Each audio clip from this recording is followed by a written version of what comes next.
वो वॉर को भी खत्म करने के लिए तैयार नहीं है। कहता है पॉज करो, जब तक हम अपने ठीक से हवाई जहाज ना लें और ठीक से इमदाद ना लें और हमारा दोस्त इजराइल से पूरी उनकी अच्छी हथियार ना लें, और 5 गुना बड़ा फौज हमारे खिलाफ, 6 गुना बड़ा एयरफोर्स, 8 गुना बड़ा नेवी का। को पता है कि अगर वो ताशकंद का सीज फायर नहीं होता, कितने दिन बाकी थे पाकिस्तान में? मैं आज बता रहा हूं, पता नहीं ये नेशनल सीक्रेट है कि लोगों को पता है। कह रहे थे नहीं नहीं लड़ेंगे जीतेंगे, ये वो कह रहे थे नहीं नहीं लड़ेंगे जीतेंगे, ये वो। हमारे पास कितने दिन? 3 या 4 दिन। No more ammunition to fight more than 3 or 4 days। इस किस्म का you believe in that, you trust them, और सीखे नहीं है आप कुछ, इसलिए मुझे थोड़ा सा माफ करिए। जय हिंद, स्वागत है दोस्तों आपका हमारे चैनल पर एक और लेटेस्ट वीडियो में। तो दोस्तों सबसे पहले वीडियो को लाइक कर दीजिएगा और वीडियो को हाइप भी कीजिएगा ताकि हमारी वीडियो ज़्यादा से ज़्यादा लोगों तक पहुंच सके। और ऐसी वीडियो देखने के लिए प्लीज़ आप हमारा चैनल ज़रूर सब्सक्राइब कर लीजिएगा।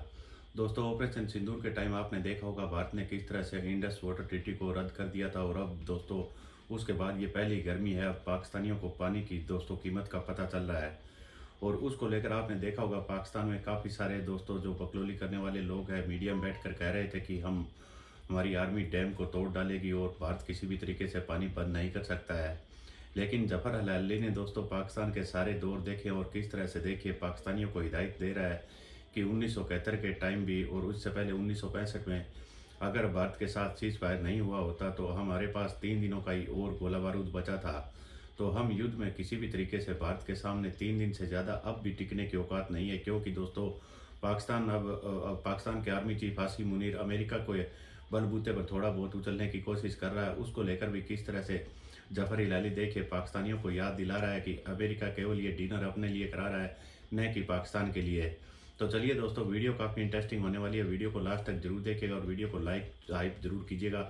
चलिए करते हैं वीडियो स्टार्ट। जो भारत की रविश है कि डोमेस्टिक इश्यूज से डिफ्लेक्शन क्रिएट की जाती है 2 चीज़ों के ऊपर, एक तो हिंदू मुस्लिम फसादात करवाकर और दूसरा पाकिस्तान दुश्मनी का एक प्रोपेगेंडा करके।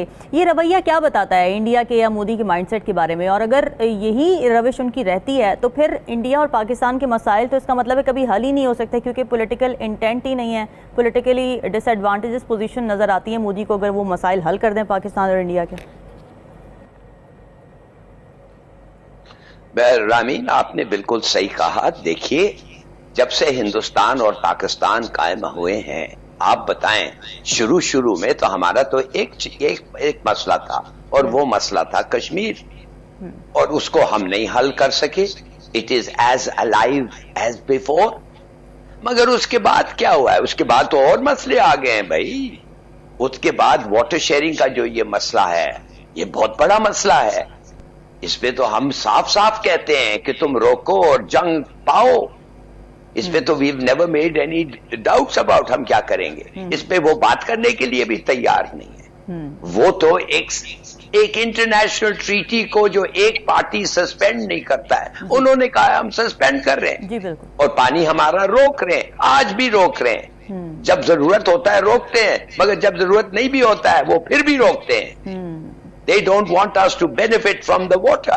Right. और तीसरी चीज जो हुई है, अब तो मेरे ख्याल में पहला था कश्मीर, दूसरा था वाटर शेयरिंग, अब हो गया इंडियन स्पॉन्सर्ड टेररिज्म। सीधी सादी बात है, जो लोग पाकिस्तान को तोड़ना चाहते हैं उनको वो पैसे देते हैं, उनको वो ट्रेनिंग देते हैं, उनको वो हथियार देते हैं, उनको वो मदद करते हैं। ये जो सेसेशनिस्ट है केपी और बलूचिस्तान में, ये तो उनसे भी पैसे हासिल कर रहे हैं। और तीसरी बात जो है, अब एक किस्म का अलायंस बन गया है हमारे खिलाफ। India, Israel, Afghanistan, Christian, Zionist, ये सब एक अलायंस में है हमारे खिलाफ। इनका मकसद है डिसइंटीग्रेट पाकिस्तान। तो मेरे ख्याल में देखिए सीधी सादी बात है, क़ायद आज़म में 1920s में उन्होंने कहा कि I am a nationalist Indian. हम क्यों नहीं कांग्रेस को ज्वाइन करें, और क्यों नहीं कांग्रेस का एक ऑफिशियल ओहदा ले। और वो खड़े हो रहे थे vice president of the national Congress, मगर कुछ देर के बाद उन्होंने कहा नहीं, वो छोड़ दिया। बल्कि उन्होंने इंडिकेट किया कि I want to leave politics. Right. Why did he want to leave politics? उसके उनको पता चल गया कि एक लिबरल मुस्लिम जो थे वो, उनको पता चल गया कि ये जो हिंदुस्तान है आरएसएस का हिंदुस्तान है, जनासंघ का हिंदुस्तान है, हिंदू महासभा का हिंदुस्तान है, और ये जो अब वो ये सब सबस्यूम होके बीजेपी बन गए हैं इस हिंदुस्तान में, impossible for a Muslim to win an election and get power, impossible। तो इसलिए उन्होंने कहा हम इनके साथ नहीं रह सकते, बल्कि उन्होंने हमें बताया कि वो साथ नहीं रह सकते, कि मुस्लिम और हिंदू कांट लिव टुगेदर, इसलिए तो पाकिस्तान बना है। और ये किसने बताया? ये उन्होंने बताया जिनके मैंने नाम लिए, और अब जो बीजेपी बना हुआ है। तो देखिए सीधी सादी बात है, सिचुएशन इनके तहत under Modi it is got from bad to worse एंड इट विल गेट वर्स।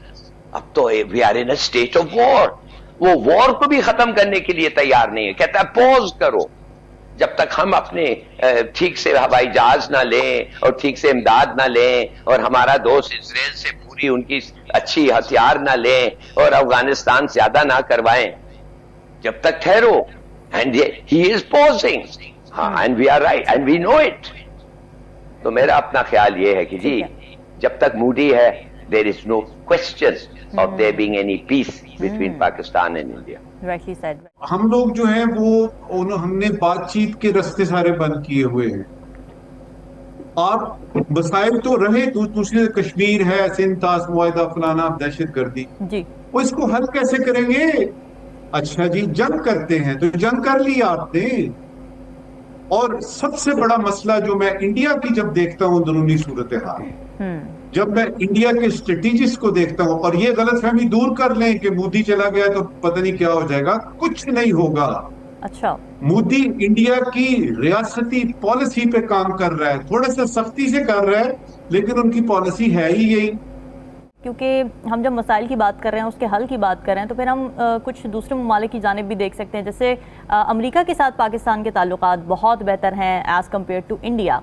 आप समझते हैं कि ये ताल्लुकात इन्फ्लुएंस कर सकते हैं किसी ना किसी हद तक जो प्रॉब्लम्स प्रिवेल कर रही हैं पाकिस्तान इंडिया के दरमियान, खासतौर से कश्मीर का इशू?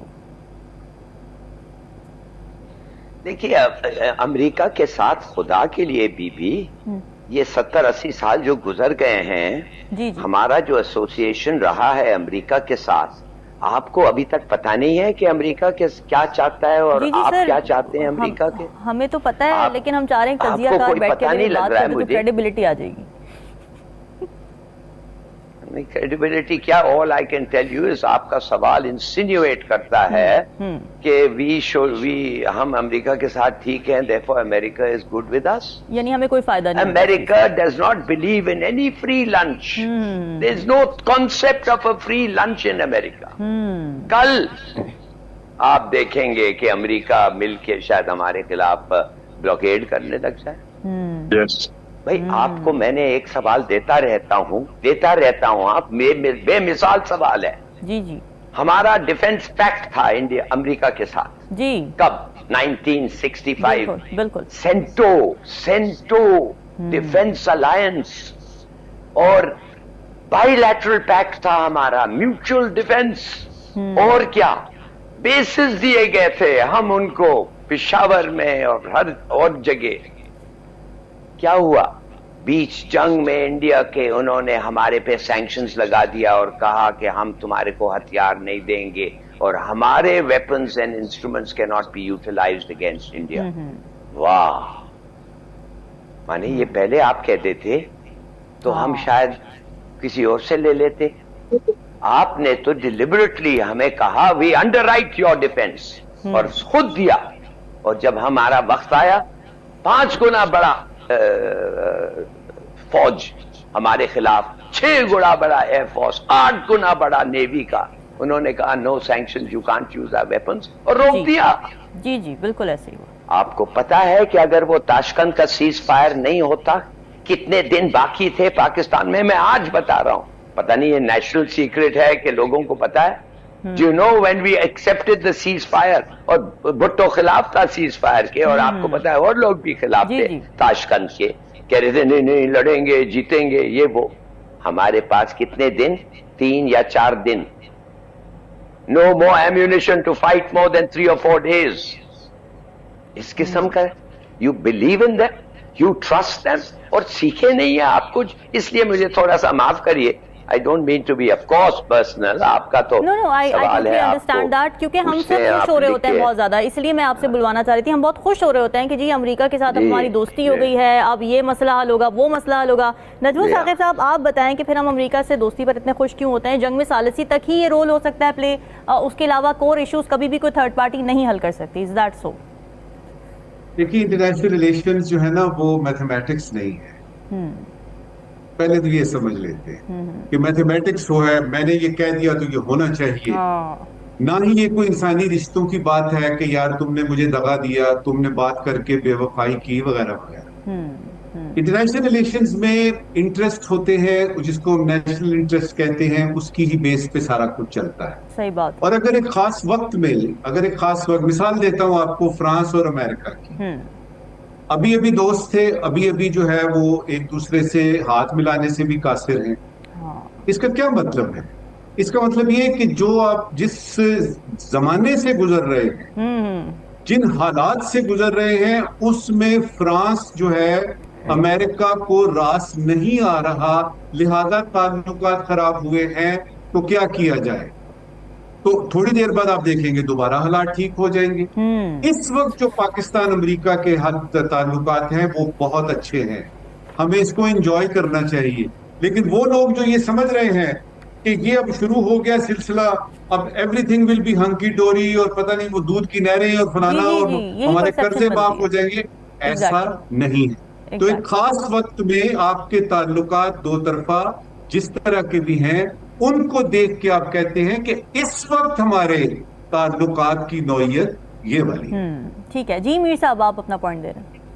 बात ये है जी, जब हम अमेरिका के रिलेशंस की बात करते हैं, वो हमें भी गोलियां देते हैं और हम भी उनको गोलियां देते हैं. अच्छा. ये बिल्कुल सही कहा.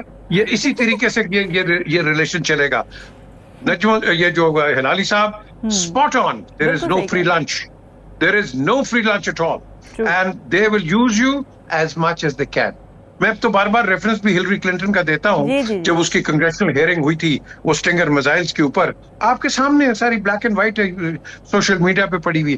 देखो, आपको सबसे पहले लॉलीपॉप हम उस वक्त 71 के अंदर सुन रहे थे, 7th फ्लीट आ रही है, और 7th फ्लीट तो अपने अमेरिकन को इवैक्यूएट करने के लिए आ रही है, हमारे लिए लड़ने के लिए तो नहीं आ रही.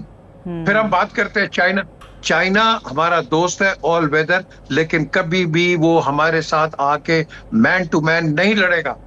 मुझे तो याद है कि मेरी गन्स जो थी फील्ड आर्टिलरी के अंदर, हमारी तो ईस्ट पाकिस्तान गन्स चली गई थी, जिसका कैलिबर था 7.62 mm नेटो का. फिर हम हमारे गनर्स रामीन, ये जो होती है ना आपके जो इंस्ट्रक्शंस है, इंस्ट्रक्शंस के साथ उस वक्त हम फायर कर रहे थे इंडिया के ऊपर जी, बिकॉज हमारा वो गेज ही नहीं था हमारे पास. सो द थिंग इज, हमने अपनी बैटल्स खुद लड़नी है. ठीक है, हम किसी पर रिलाई नहीं कर सकते. जो मर्जी मुझे ये कहे, पाकिस्तान फर्स्ट, सिंपल. तो दोस्तों, उम्मीद करता हूँ आपको वीडियो काफ़ी अच्छी पसंद आई होगी. आपने देखा होगा दोस्तों, पाकिस्तानी मीडिया किस तरह से बिलबिलाला और अमेरिका को लेकर दोस्तों, पाकिस्तान में जफर इलाली जैसे लोग अमेरिका के बारे में बिल्कुल सच्चाई जानते हैं. अब आसिम मुनीर, आपको पता ही है, डोनाल्ड ट्रंप के साथ किस तरह से डिनर पर बुलाया गया था. तो उसके बाद दोस्तों, आसिम मुनीर अब ज़्यादा ही बड़ी बड़ी बातें करा, और कल भी एक स्पीच की थी, उसमें काफ़ी वो दोस्तों भारत की नाम ले लेकर बारी बारी दोस्तों अपनी भड़ास निकालने की कोशिश कर रहा था. लेकिन जिस तरह की ऑपरेशन सिंदूर में इनकी छिछरोल हुई है, वो सब दोस्तों पाकिस्तानियों को तो पाकिस्तानी आर्मी ने नहीं बताई, लेकिन पाकिस्तानी आर्मी को बिल्कुल अच्छे से पता है. तकरीबन इनके 150 से ज़्यादा एयरफोर्स के लोग मारे गए थे, और कितने सारे जो इनके टेररों के ठिकाने थे उन पर भी बमबारी की गई थी. तो अब दोस्तों को लगता नहीं है कि पाकिस्तान इस तरह की हिमाकत कभी दोबारा करेगा. और जो दोस्तों ये आसिम मुनीर अपने लोगों को बरगलाने की कोशिश कर रहा है कि पानी अगर बात ने नहीं छोड़ा तो इसके परिणाम भयानक होंगे, ये होगा वो होगा, तो उसको लेकर जफर इलाली जैसे दोस्तों समझदार लोग अपनी आर्मी को इशारे कर रहे हैं कि इस बातों में बेटा कुछ भी नहीं है, अगर बात के साथ कभी भी पंगा लोगे तो इसी तरह की छिछड़ोल होगी. तो आगे आने वाले दिनों में भी दोस्तों हम आपके लिए पाकिस्तानी मीडिया की और भी एक से एक बढ़िया इंटरेस्टिंग वीडियो लेकर आते रहेंगे. जैसे जैसे दोस्तों टेम्परेचर ऊपर जाएगा, वैसे वैसे पाकिस्तानियों के अब पानी के लिए चीखें निकलेगी, और जैसे ही बारिश आएगी, पानी दोस्तों बारिश में पाकिस्तानियों के पास भी खूब सारा पानी में डूब रहे होंगे, तब भारत भी पानी और ऊपर से छोड़ देगा.